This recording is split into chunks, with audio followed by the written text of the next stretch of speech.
Pertanyaan sekarang, saya yakin Tuhan saya Allah, tapi Allah nggak kelihatan. Ada alasan tak kenapa Allah nggak kelihatan? Ada alasannya. Anda tanamkan baik-baik, ini masalah akidah yang paling penting. Kata Nabi, itu disebutkan dalam banyak riwayat, bahwasanya nabi-nabi pun belum pernah ada nabi yang lihat Allah, termasuk Nabi Muhammad SAW. Kita ambil dalilnya dalam hadis Bukhari. Waktu Nabi SAW pulang dari Isra Mi'raj, jemaah sekalian, Aisyah bertanya radhiyallahu anha, berkata, istri beliau, ya Rasulullah, hal tara rabbak, apakah anda waktu Mi'raj ke langit, terima perintah salat, sempat lihat Tuhan anda enggak? Lihat enggak Allah itu bagaimana? Apa jawaban Nabi SAW? Nurun ala nur anna arah. Allah itu cahaya, di atas cahaya, terang sekali, bagaimana saya bisa melihatnya? Artinya Nabi SAW mengatakan, saya sendiri belum pernah lihat bagaimana itu Allah. Contoh sebelumnya Nabi Musa alaihissalam. Nabi Musa waktu menerima wahyu Taurat, itu selama 40 hari, turun Taurat lengkap. Al-Quran 23 tahun baru lengkap. Kalau Taurat 40 hari, nunggu di gunung Tursina. Tursina sebuah wilayah di Mesir sekarang. Itu banyak gunung-gunung batu, ada satu gunung batu yang tinggi, Nabi Musa nunggu di situ. Setiap hari Jibril datang turunin surah, turunin ayat gitu. Setelah berlalu 37 hari dari 40 hari menunggu Taurat turun, Nabi Musa AS tiba-tiba bertanya kepada Allah, mengatakan begini dalam Al-Quran, A'udzu billahi rajim, Rabbi arini anzur ilaik. Wahai Tuhanku, izinkan aku melihatmu. Aku beriman kau ada ya Allah, tapi aku ingin lihat kau bagaimana.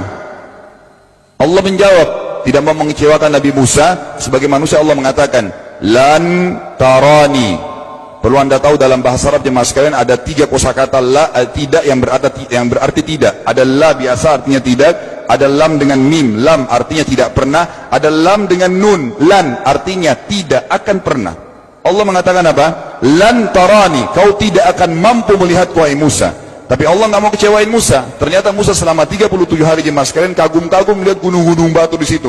Pergantian siang malam, burung-burung yang terbang, air yang mengalir di lereng-lereng gunung. Lalu dia mengatakan, Allah mengatakan apa? Walakin unzur ilal jabal, fa in istaqarra makanahu fasawfa tarani. Coba kamu lihat gunung-gunung batu di sekitarmu hai Musa. Kalau mereka bisa menampung kedatanganku, kata Allah, kau akan bisa melihatku. Apa yang terjadi? Allah lanjutkan, falamma tajalla rabbuhu lil jabal, waktu Allah baru niat mau datang, belum datang, ja'alahu dakka, semua gunung batu itu hancur lebur, tidak mampu menampung kedatangan Allah. Wa kharra Musa sa'iqa, lalu Musa pingsan tiba-tiba. Waktu Nabi Musa bangun, langsung ucapkan kalimat, amantu billah, saya beriman pada Allah. Berarti fakta lapangan, nabi-nabi aja belum pernah lihat Allah. Masih pertanyaan lagi jemaah sekalian, kenapa Allah nggak bisa kelihatan? Saya akan jawab dan tolong ini jadikan sebagai pegangan hidup. Ini landasan akidah kita. Kata para ulama, karena anda kalau sholat, anda mengucapkan satu kalimat yang merupakan jawabannya. Allahu Akbar. Allah Maha Besar. Akbar adalah siga mubalaghah dalam Islam. Sesuatu yang melampaui batas. Maha Besar.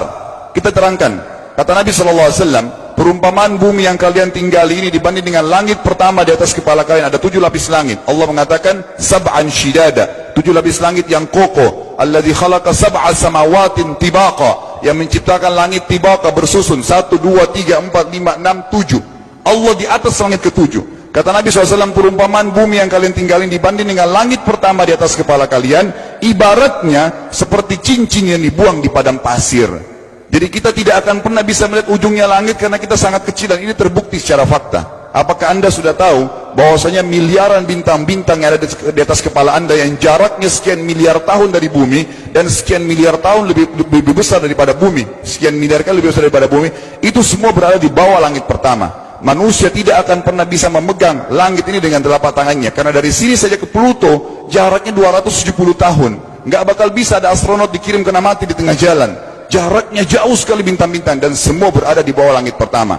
Kata Nabi SAW, di atasnya ada langit kedua besarnya, digabung antara bumi sama langit pertama seperti cincin dibuang di padang pasir. Langit ketiga, 2, 1 dan bumi digabung tiga-tiganya, di mana langit ketiga seperti cincin dibuang di padang pasir, sampai langit ketujuh, 5, 6, 4, 3, 2, 1 dan bumi, 7 digabung, dibanding langit ketujuh seperti cincin dibuang di padang pasir.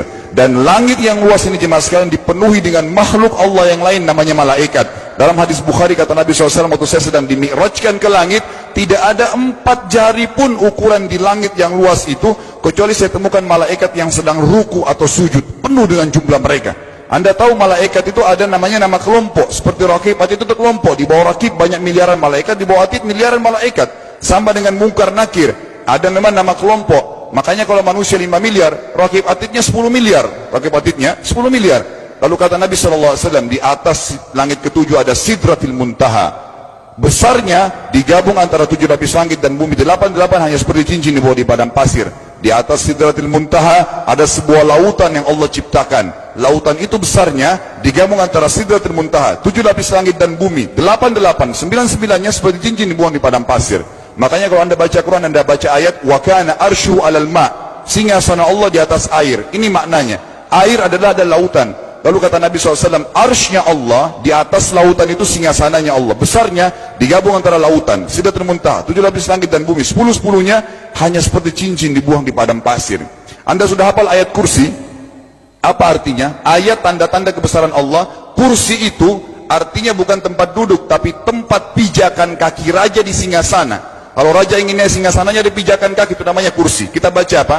Wasi'a kursiyuhu as-samawati wal ard. Pijakan kakinya Allah saja sudah menutupi seluruh langit dan bumi ini. Jadi kita mustahil bisa melihat Allah karena besarnya Allah Azza wa Jal. Tinggal kita tutup jemaah sekalian. Kira-kira, lalu bagaimana saya berhubungan dengan Allah? Jawabannya sederhana. Anda lingkari namanya Allah, ini Tuhan kita. Yang menyembah selain Allah kafir, yang mempartisipasikan Allah dengan makhluknya, masih sembah berhala, kuburan, jimat, namanya syirik. Dua-dua nggak boleh.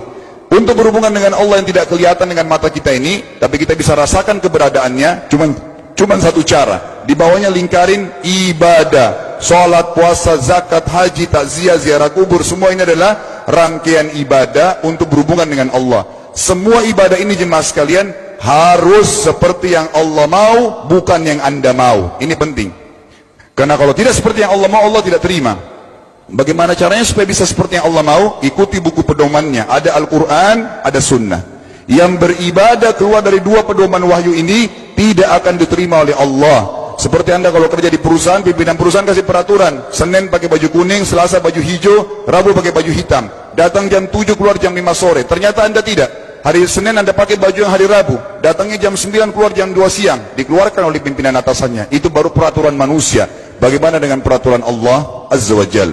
Maka kita simpulkan semua jemaah sekalian adalah, yakinlah Tuhan Anda Allah ada, satu-satunya Tuhan. Kalau Anda sedang sakit, yang ciptakan Anda Allah, yang ciptakan penyakit Allah, yang menciptakan kesembuhannya Allah. Kalau kita sedang musibah sama, kalau kita sudah senang juga sama. Semoga Allah SWT menjadikan kita orang-orang yang senantiasa beriman padanya, dan juga selalu bertumbuh dalam keimanan tersebut serta mengikuti syariat. أمي كم أهواها أشتاق لمرآها وأحن لألقاها وأقبل يمناها